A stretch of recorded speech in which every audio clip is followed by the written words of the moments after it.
street come from, where she come from, and she get on the street. And what happened was an older person who knew me, who knew my mother, who knew what we were doing over the years, had to tell them, hey, she's a child of the PNM. Her training is from the PNM. Oh, you better listen to what she's saying. But it took me some time to get their confidence, and then, yeah, they go to Marilyn. But you're going to have to work your way. It's not because you have a degree. I hear people talking about that, they have a degree, and therefore, no. I don't want you to tell me you have a degree. I want you to show me you have a degree. That's what makes it different. Because a lot of people I know have no degrees. But they're much brighter than me. Yeah? And I can learn from them. So I don't have to tell them I have a degree. So and that's what I want the young people to understand. Right? You have the opportunities. This world is an oyster in your hand. You've got opportunities that I didn't get, and certainly that my mother didn't get, because she only made it tranquility. And then she left school and she got married, and she had children, and in order to help the children, she would do some sewing and so on. Yeah? And as I said, my father was a trainer.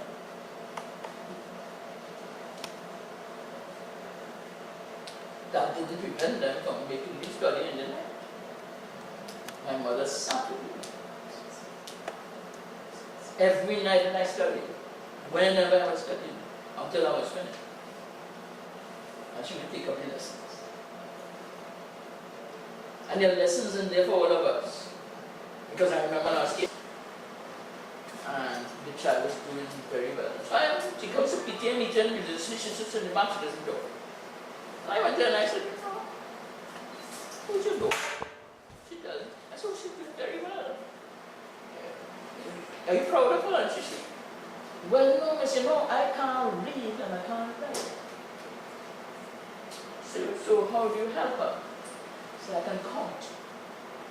So when she comes home in the afternoon, I take her books and I check every book. I count X's and ticks. If there's more X's than ticks, after all, if there are more ticks than X's, she's doing good. So you can understand why I get angry when I hear parents talking about the child. It's your child. And when you produce children, you have to take responsibility. Child didn't ask to come here. You went and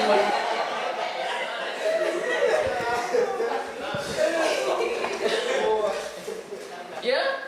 So you have a responsibility. And what you take that responsibility is to provide for that child as much as you can and build into the child principles that can be built for the rest of their life. Yeah? And it's the same thing when you're dealing with the adults. Just understand that some of them did not have the opportunities that you have. And they could be vexed. Well, you would be vexed for what you. So you have to bring them along. You have to understand that they get on funny. However, they have some experiences you don't have. So look and see what you can get from them and apply it. And then see how you can influence them. But you're not going to influence them by telling them, I would agree, and I say so. It's not the time. The fact is that my professor told me at university that your first degree teaches you where to go and look for information about the subject. The second degree teaches you how little you know about the subject, and by the time you get to your PhD, you only know about this little area of the study. Institutional knowledge can't get better than that. Junior. This is a kind of surprise visit. Yes, and I'm watching the Yeah. And I hope you all absorb everything you get from her, extract everything you get out of her. There's so much you can get out of her. From Dr. Williams, come all the way back. But hold on, I'm trying to get the osmosis of everything she has. And something. She worked with the legends that I've only read about, as opposed to do. Morning, everyone. Who's that? How are you? And how was it so far? And this is one of my favorite MPs I watch, you know. I reached to get that endorsement. I reached. Big. And by the way, what she just said in conclusion is exactly what was just said in conclusion is exactly the same as the practice of law. Because you come out rushing out the blocks. I'm a lawyer. I'm going to do 1, 2, 3, and 4. I know everything. They don't quite tell you that you are Dory out of Finding Nemo, and that there's a massive shark school that swims alongside you, and you glibly go into a battle, not realizing that you're outgunned. And if you meet someone who's willing to put you in your place, God help you. If you meet somebody who looks at you and smiles and says, this young man or young lady has a bit more to learn, they might ease you up. But today's world is becoming so sharp and so strong. Don't underestimate how little you know. Because your practice is really what makes you the beneficiary of success. Could I add one small thing? In my professional life, in my political life, in my social interactions, in my marriage, I've learned that one thing is the most important thing. Ego management.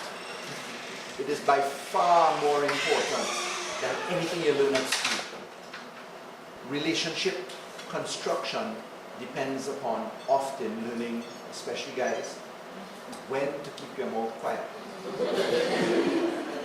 You don't have to respond.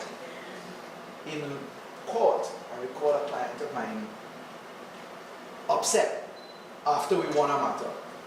So I said to the client, I said, but why are you upset? Well, they didn't say anything in court. I said, listen to me. If the judge is saying everything you want the judge to say, what you interrupting for?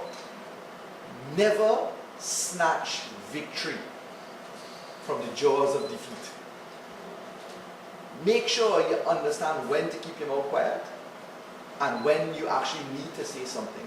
And on the point of saying something, having courage to say something is a very careful art.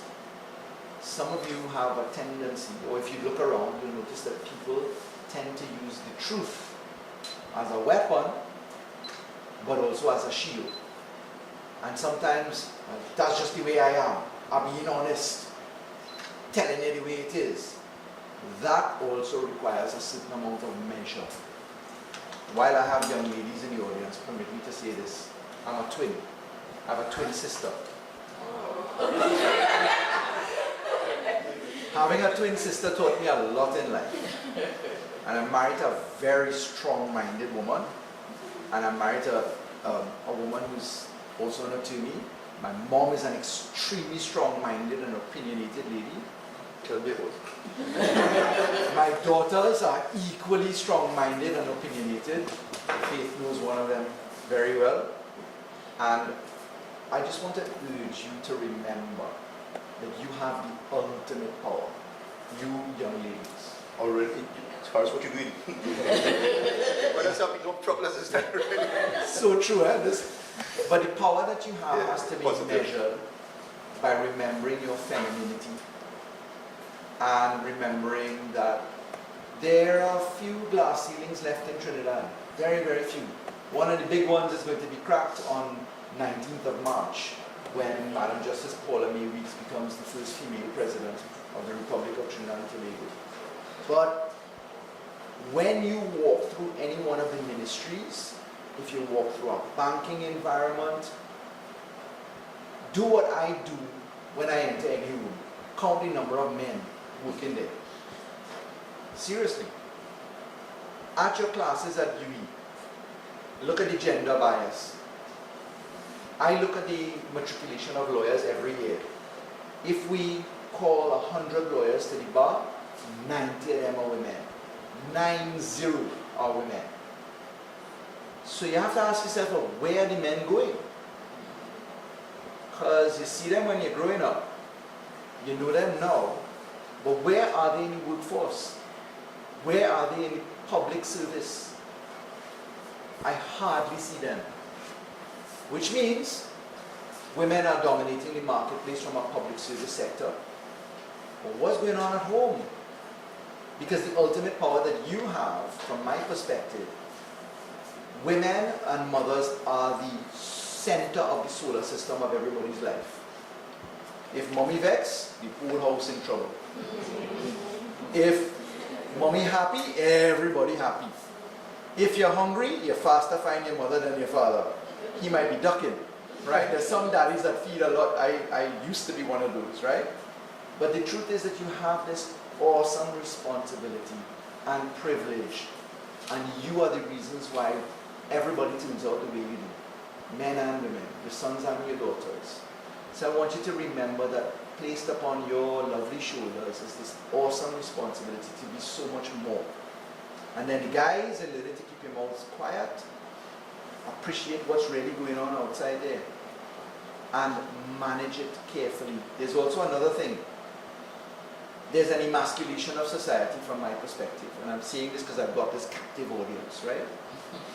What is the emasculation of society? A lot of the women in relationships now, and I've done a lot of matrimonial work, divorce work for many, many years, there is a terrible phenomenon that goes on where men go off and cheat on their wives. This is not any justification, but it's a phenomenon I've noticed, and it largely happens in situations where women are earning much more than the men in a relationship. And that's no excuse. If you're going to be a man, you're going to be a man. If you're going to be in a relationship, have the courage to be in a relationship. If it's not working, understand why it's not working. If it's not working, you can agree to come out. That might be healthier than staying in. But the point is this, there are no excuses that you allow yourselves. You cannot fall into that trap. Both of you, both genders, are going to be challenged by flirtation. It's nice when somebody says they like you, or you're getting a little vibes, or you're feeling good because somebody kind of chats into you, right? That is very fleeting. Remember, the more you invest in whatever you do, the better for you. Last thing I'll say, celebrate your failures. They are your greatest lessons in life. You know that? Absolutely. Absolutely. When you trip, you remember the trip. The exams you didn't pass, you remember those well. The questions, when you walk out of the room, hey boy, wait, put for number 11, and somebody tells you, and the dawning reality hits upon you, you did not do that. You remember that one so well. That spotting you did at UE, where you prepare for 3 topics, and none of them came. And you're flipping the paper and you're looking about, what on, but where's this? It came 10 years in a row. They designed it just to fail you, because you spotted too narrowly. That's hit or miss. You have to remember to love those moments and not destroy your future in the dismay of what happened. Accept the lesson and say, well, boy, that lesson came to me for a particular reason, and celebrate it. And share. Share your perspectives. Don't overshare. WhatsApp, Snapchat, Instagram. Facebook is for old people now, so I won't go that. But don't overshare. There's a little bit of measure you need to have. And you don't only need to show all the bad stuff that's going on in life in a hidden back room. You know, be careful. Be careful about overexpression. You might notice that I am not very active on social media for all sorts of reasons. Somebody's going to pull something out about you that you yourself put, and they're going to frame it in a context that is totally untrue.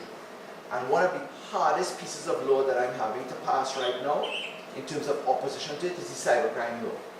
To treat with the criminal activity that goes on and the character assassination that goes on right now. That's one of the hardest battles, and that's something I actually want to talk to the Youth League about in terms of advocacy, in pushing a few of the legislative thoughts out there, at the university, on the public platform.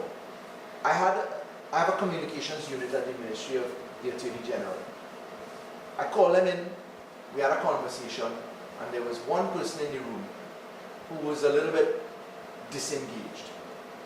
That young man, I asked a few questions of, and he didn't know who the particular line ministers were. He couldn't tell me if it was a man or a woman. Totally disengaged. Now, I didn't have any condemnation for him. My simple question to him was, how old are you? He said 22. I said, well, you need to now understand the target audience, 18 to 35, is the audience that is most disengaged in certain sectors. You all are an exception to the rule. You in this room and your level of social consciousness, you are an exception to the normal path. And what we'd like to do coming up in the months ahead, we have some very powerful legislative proposals which affect all of us. We'd like to get your thoughts on it, your views on it. We have a tremendously large anti-corruption package. It's called the Follow the Money package, which should be out very, very soon. It is to take what we call the Al Capone approach. If I can't catch you for murder, I'll catch you for tax evasion. If you have unexplained wealth, we'll knock on the door and let you explain it to the court. If you are assassinating people online, cybercrime is a potential issue. If you want to do online payments or electronic payment platforms, all of these things that affect us, it's time for the youth voice to speak up on these issues. And I'd like to say that this San Fernando element is the most active and intelligent of our packs. And I want to congratulate you. I'm impressed that at 1 o'clock with no food in front of you, that you're still awake and paying attention and listening to history and listening to orientation. So I don't want to bore you too much, but I'd like to ask you to invite me to come and have a few chats on some of the things that are coming ahead. Because I'd very much like not only to gain your advocacy, but also to hear what you have to say and what your perspectives look like. There are a few cause celebs that we're bringing in between the work that we are doing. For instance, for me it was a very big thing to abolish child marriages. It wasn't part of my mainstream agenda, but it was part of my personal bucket list of things that I wanted to get done. I wanted to eradicate child marriage. We're dealing with a platform for the differently abled this year. We're doing heavy work in the prison system. Who in this room is 18 and above? Great. I was just at the Immigration Detention Center. I came across a 22-year-old woman who has overstayed in Trinidad and Tobago for 1 week. The immigration authorities picked her up. She's been in immigration detention now for 6 months. She's from Cameroon. She speaks 14 languages. She's not formally educated in the best way possible, but her French, her Spanish, her Mandarin. I mean, if you see this girl in action, it is outstanding. And we're doing a significant amount of work in our child arena, the child rehabilitation centers, what used to be called YTC. There are people as young as you are incarcerated right there. There's human trafficking in this country. And these are issues that I want to include you on. I'm nearly finished with the work products, but it is exciting, groundbreaking, life-changing opportunities for inclusion that I'd really like to get you involved in. So it took a while to prepare the work products. They didn't exist when we came into government. And I'd really like to get you involved in some of that awesome stuff. I promise you, you will have tremendous fun. And you'll feel a sense of great satisfaction. But more particularly, some of you may very well find careers or life opportunities in that exercise. So I want you to seriously think about the invitation, because I'm going to roll out a program that I'd like to get you dialed into as you mature. We just had a little quick conversation outside on stuff that's going on in the Ministry of Finance and other areas. So let's open the doors. Let's start to get some of the exchange. We couldn't come sooner because it was too green. It's only now ripening to the right stage where we can share it out. Thank you for allowing me to come and storm your session and to meet one of my true exemplars in life properly for the new year. You don't understand how should I say, the sacrifice that so many people have given until you walk in their shoes. Wait till you all become parents. I can't wait. You will understand what pressure really looks like, and you'll think about your parents differently. It's the same thing for people who have served before you. For people like me, there's a quick revolving door. You come in, you come out. So your time in the saddle is quite short. This seat is an awesome seat. I have a mayor who was a member of cabinet, who was an MP for this seat, who is the most cooperative and amazing guy possible. Humble, humble, humble, humble. Alongside my own mother, who is an MP for the seat as well, who have a mouth and a half on her, in the best way possible. But it's very rare in life you get the opportunity to work with your predecessors in seat and have it the way you have. And I have my eyes on a couple of you who I think will be my successor or successors, because I think that this is something that we really want to work right. So great stuff to come this year. Our developmental projects in San Fernando are going to be outstanding. Can't wait to unveil them and to share them with you and hopefully gain your support for them.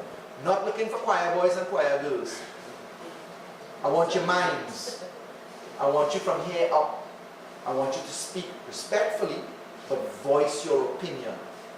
Think about what you're going to say. The best kind of audience is the one that interacts constructively. So, thank you. 2018 will be awesome. I pass you over to the official man in this. Chairman of the constituency in that capacity. I wear many hats, but let's thank our MP for a very and wide topic of discussion. He took you through a course of every aspect of family life, personal life, education, politics, you name it. And MP, very thankful for being here with us. And I know you and I came from another event to this and another event to go to bless our life in politics. And I think more importantly, when Joshua mentioned to me that he was doing planning this with his executive and he wanted somebody to speak about politics, he couldn't get anybody better than Mrs. Marilyn Gorden. I heard you give her a round of applause.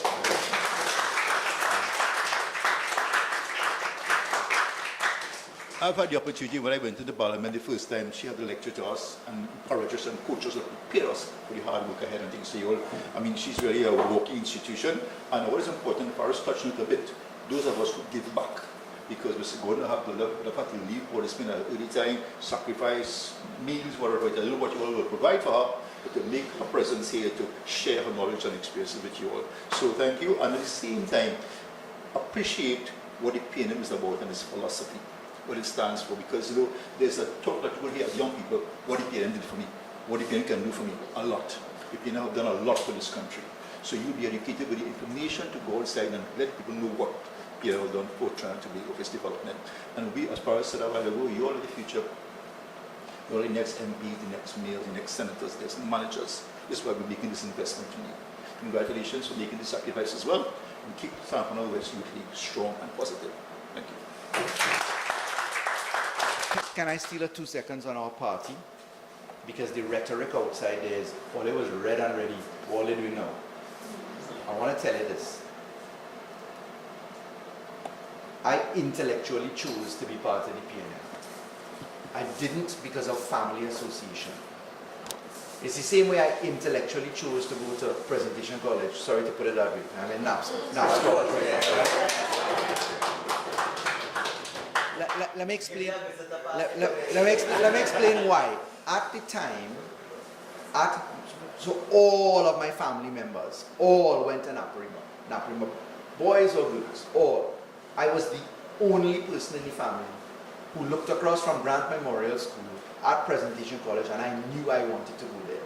But it's not so much because of the Pres-Naps dichotomy. They're both awesome schools, right? It was because at my time, I didn't feel comfortable in what I saw. I wouldn't go into the details of that because Hollis is recording, right? However, it's the same thing in our society.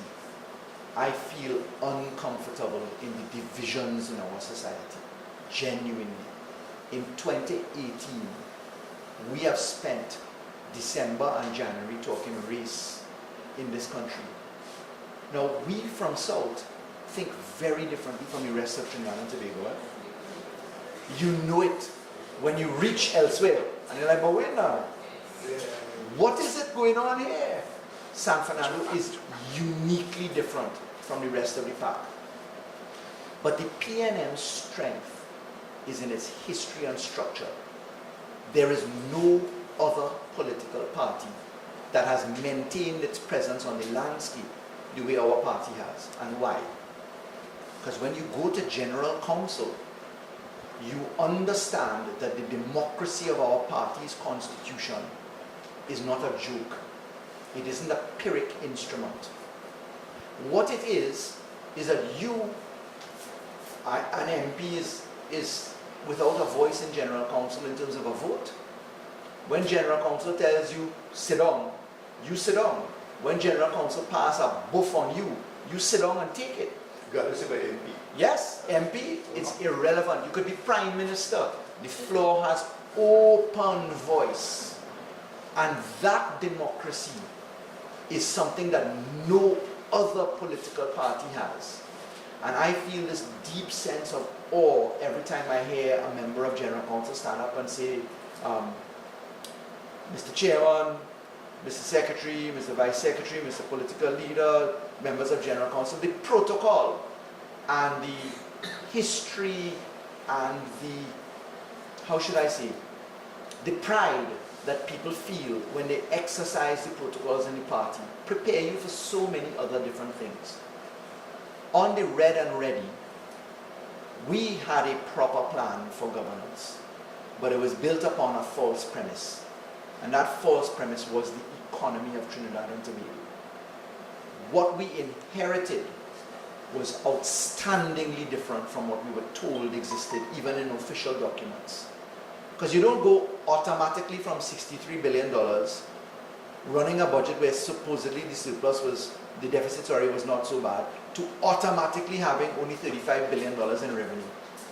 You don't shave $20 billion off your expenditure just like that for no reason.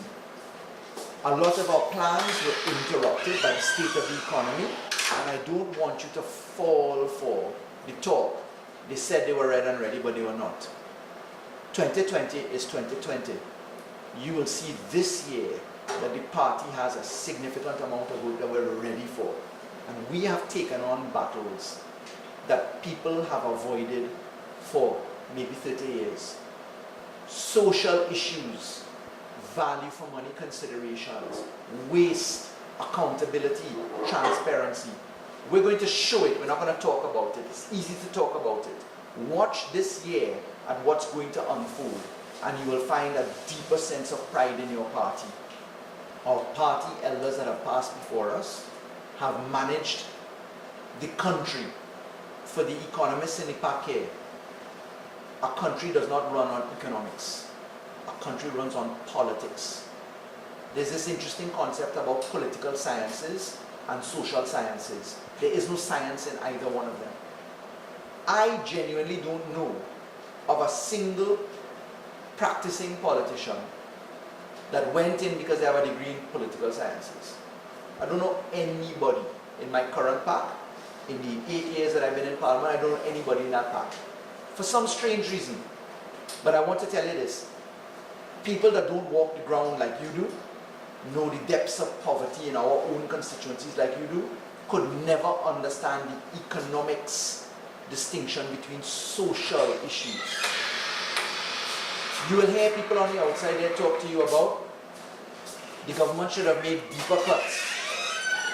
And apart from deeper cuts, they tell you you should devalue the dollar. Two particular things. Just to let you know, those that talk in devaluation, there's over $4 billion in fixed deposits in Trinidad and Tobago that private sector has, the private sector. And the waiting for the profiting on that seems to be one of the issues. Secondly, when they talk deeper cuts, I want you to push back. What does that mean? The economists tell us make deeper cuts. You know what that means? stop spending on certain items, cut out that expenditure. The largest item of expenditure for the government is salaries and wages. That means fire people. That means potentially send home 15,000 public servants. You can imagine what our country would look like if 15,000 public servants went home. It looks good on the economic balance sheet, the fiscal equations, but it is inviting for social chaos. So I want you to start thinking about what people say. What does that mean? What does deeper cuts mean? Translate it to what it means to the people. And you realize that your government is to be congratulated for holding on while we work our way out. Okay? That was my last comment. It was just on the fact of what our politics and party looks like. I see that a box has arrived. It looks as if there may be some soup and boxes available. So, you know, so that you can eat with no issue of shame. Okay? Thank you very much, everyone. The following is a paid political announcement. PNM family, tell me, are you ready? To build back a country. We forward with Kid Rolling. When are you ready? Let's do this. Chinbego, are you ready? Let's do this. Rolling with the red army. For the love of your country, place your vote with the PNM family. Chinbego, get ready. Forward in with Kid Rolling. For the love of your country, make sure you vote with the PNM family. Say, come on, my people, let's stand together underneath the red, white, and black banner, yo. Burn out corruption like leaves, it a scatter. With tricks and insult, the people, they're flattered. The partnership done sink already. So vote PNM with Dr. Kid Rowley. Right leader, right time. I've made up my mind to build back the sweet paradise. Let's do this. Chinbego, are you ready? Let's do this. Rolling with the red.